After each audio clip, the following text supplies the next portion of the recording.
There are royal love stories, and then there is the story of Elizabeth and Philip, a relationship that survived war, duty, enormous public pressure, family expectations, and nearly 8 decades of history. When people think of the British royal family, they often picture crowns, palaces, ceremonies, and tradition. But behind all of that was a deeply human story, a young princess who would become Queen Elizabeth II, and a young naval officer who would become her husband and lifelong companion. Their story did not begin with a grand royal wedding. It began with 2 young people meeting before either of them could fully understand what their future would become. Princess Elizabeth first met Prince Philip of Greece and Denmark when she was still a child. Philip was older, confident, athletic, and strikingly different from the reserved world Elizabeth knew. Years later, they met again, and this time something changed. Elizabeth was captivated by him. Philip, meanwhile, was drawn to Elizabeth's calm personality, intelligence, and sense of duty. Their relationship developed through letters while Philip was serving in the Royal Navy during the Second World War. At a time when the world was being torn apart by conflict, their correspondence gave them something personal to hold on to. Imagine that. While ships crossed dangerous seas and nations fought for survival, 2 young people were writing letters to one another, slowly building a relationship that would eventually change the British monarchy forever. Philip was not born into the comfortable life many people associate with royalty. His early years were complicated and often unsettled.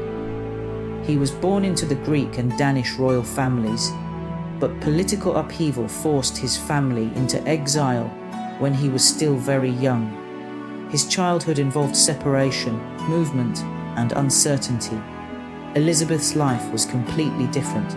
She was raised within the British royal household and was expected from an early age to understand duty, responsibility, and public service.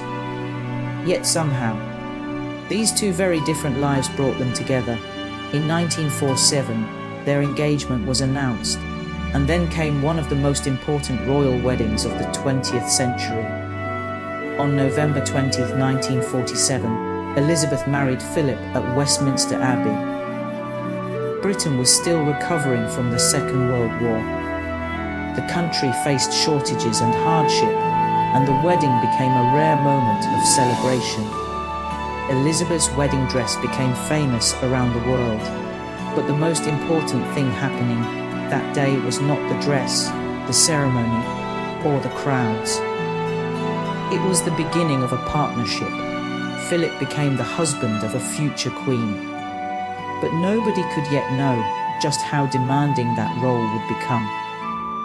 For the first years of their marriage, Elizabeth and Philip lived a relatively different life from the one that awaited them. Philip continued his naval career, while Elizabeth carried out royal duties. They also became parents. Their family grew, and for a time, their lives had a sense of normality that would soon disappear. Then, in 1952, everything changed. Elizabeth's father, King George VI, died unexpectedly. At just 25 years old, Elizabeth became queen, suddenly.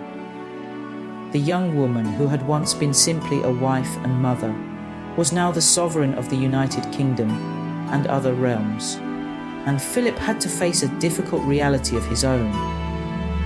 His wife was now the queen. Their relationship could never again be completely private. Philip had to find his place beside one of the most famous women on earth. This was not always simple. He had been a prince in his own right, a naval officer, and a man accustomed to having his own identity. But as Queen Elizabeth's reign developed, Philip's role became increasingly defined by supporting her. He once described himself as having no real job title other than being the Queen's husband. But that simple description hides an extraordinary amount of work. Philip supported the Queen at thousands of public engagements. He travelled around the world. He represented Britain. He encouraged young people. He supported charities. He developed interests in conservation, sports, technology, and education. And perhaps most importantly, he became the person standing beside Elizabeth through the enormous pressures of monarchy. Think about what that means. For decades, Queen Elizabeth was expected to remain composed in public. Whether she was facing political crisis, family difficulties, public criticism, or personal loss, the world expected her to continue. But behind the scenes, she had someone who had known her before the crown. Philip knew Elizabeth not only as Queen Elizabeth II, but as the young woman he had fallen in love with. That may have been one of the greatest strengths of their marriage. The world saw the Queen. Philip knew the woman. Their personalities were very different. Elizabeth was famously reserved, careful, and disciplined. Philip was outspoken, energetic, sometimes blunt, and often willing to make jokes. There were moments when his comments created controversy. But there was also something refreshing about their differences. They were not identical. They complemented one another. Elizabeth brought stability. Philip brought energy. Elizabeth represented continuity. Philip often represented change. Together, they created a partnership that lasted through an extraordinary period of history. They witnessed the decline of the British Empire. They saw the rise of the Commonwealth. They travelled through changing political landscapes. They experienced technological revolutions. They watched television transform royal life. And eventually, they entered an age dominated by the internet and social media. Through all of these changes, their marriage remained one of the constants of the British monarchy. But a marriage lasting decades is not automatically a perfect marriage. Elizabeth and Philip had disagreements. They had difficult periods. They had pressures that ordinary couples could never imagine. Their private lives were constantly surrounded by public expectations. Every gesture could be photographed. Every disagreement could become speculation. Every family problem could become international news. And yet they continued. That is perhaps where the real strength of their story lies. Not in the idea that they never faced problems, but in the fact that they kept moving forward. Philip also had to accept something that could have been difficult for any proud and accomplished man. His wife was the head of state. He could not simply lead the family in the traditional sense. He had to understand when to step forward and when to step back. That required sacrifice. His own career ambitions had to take a secondary position. His public identity became connected to hers, but Philip found ways to build his own legacy. One of his greatest achievements was the Duke of Edinburgh's Award, created in 1956.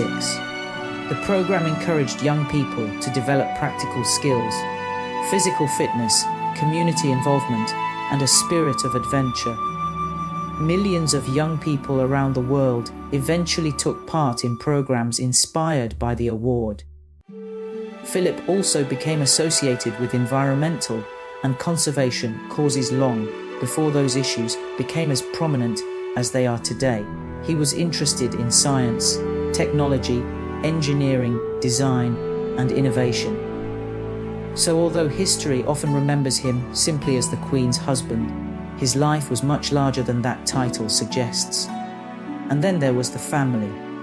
Elizabeth and Philip had 4 children: Charles, Anne, Andrew, and Edward. Raising children while carrying out royal responsibilities created another challenge. Their children grew up under intense public attention. Their lives, relationships, marriages, and personal struggles were often reported around the world. For Elizabeth and Philip, being parents was another role they had to navigate under extraordinary circumstances. Their family was not perfect. No royal family is.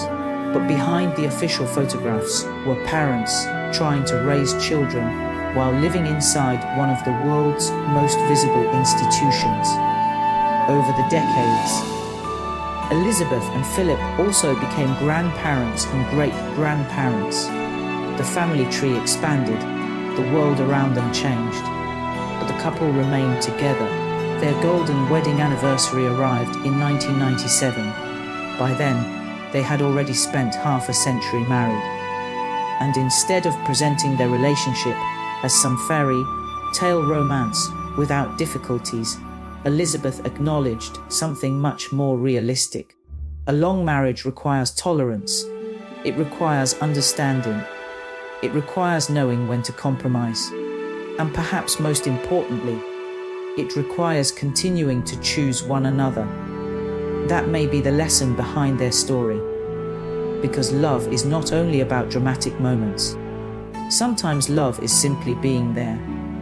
Standing beside someone at thousands of public events, traveling together, sharing private jokes, supporting each other through grief, raising a family, growing older together, and continuing to walk through life side by side. In 2002, Elizabeth experienced enormous personal loss when both her sister Princess Margaret and her mother, Queen Elizabeth, the Queen Mother, died.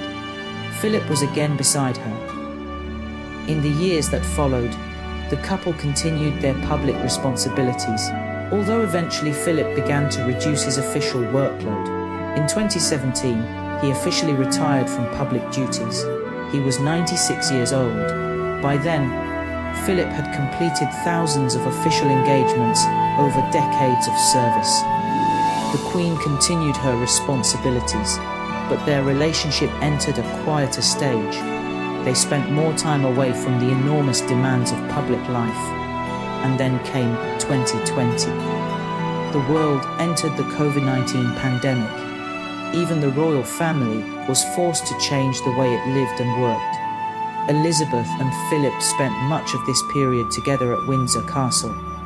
After decades of public duty, history had created an unexpected situation. The Queen and her husband were living a much quieter life, largely away from the crowds. For a couple who had spent most of their marriage surrounded by people, this period gave them something rare: time together. In 2021, Philip died at Windsor Castle at the age of 99. The Queen was left without the man who had stood beside her for more than 7 decades.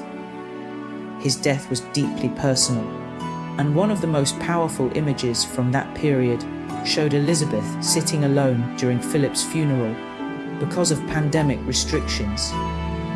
The Queen, who had spent her entire life surrounded by ceremony and tradition, was suddenly sitting by herself. That image said more than words could. Behind the crown was a widow mourning her husband. Philip's death marked the end of one of the longest royal marriages in history. But Elizabeth's story continued. She carried on with her duties. And in 2022, after a reign lasting more than 70 years, Queen Elizabeth died at Balmoral Castle. She was 96.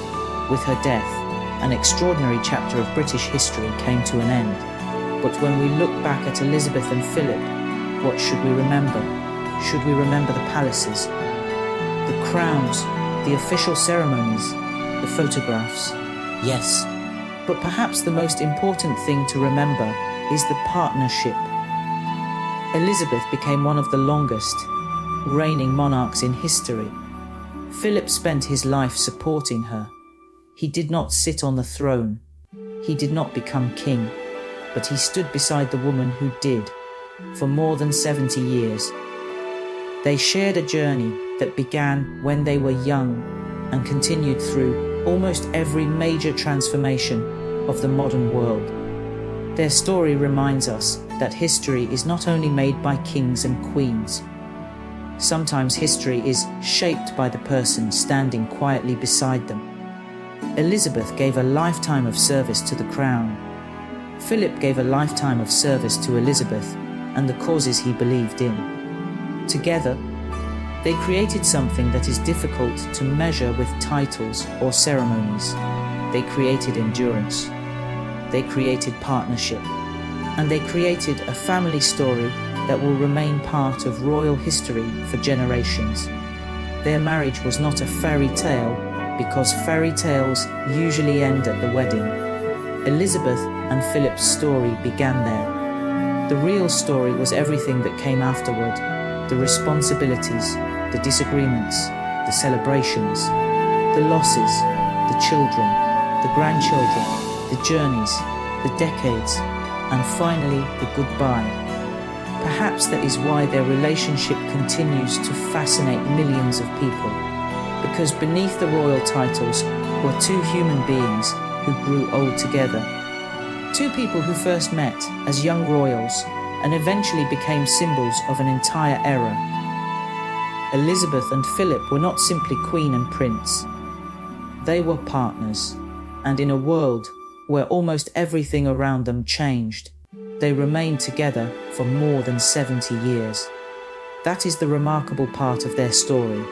Not that they lived inside palaces, not that they wore crowns, but that through an extraordinary life filled with public pressure, personal loss, and historic change, they continued to stand beside one another. And perhaps that is what makes Elizabeth and Philip one of the greatest couples in royal history. If this story moved you, surprised you, or gave you a new perspective on the people behind the royal titles, don't let the story end here. Like this video if you enjoyed it. Share it with someone who loves royal history, and subscribe to the channel for more fascinating stories about the people, moments, and mysteries that shaped history. And remember, behind every great chapter of history, there is often a human story waiting to be discovered. Thank you for watching.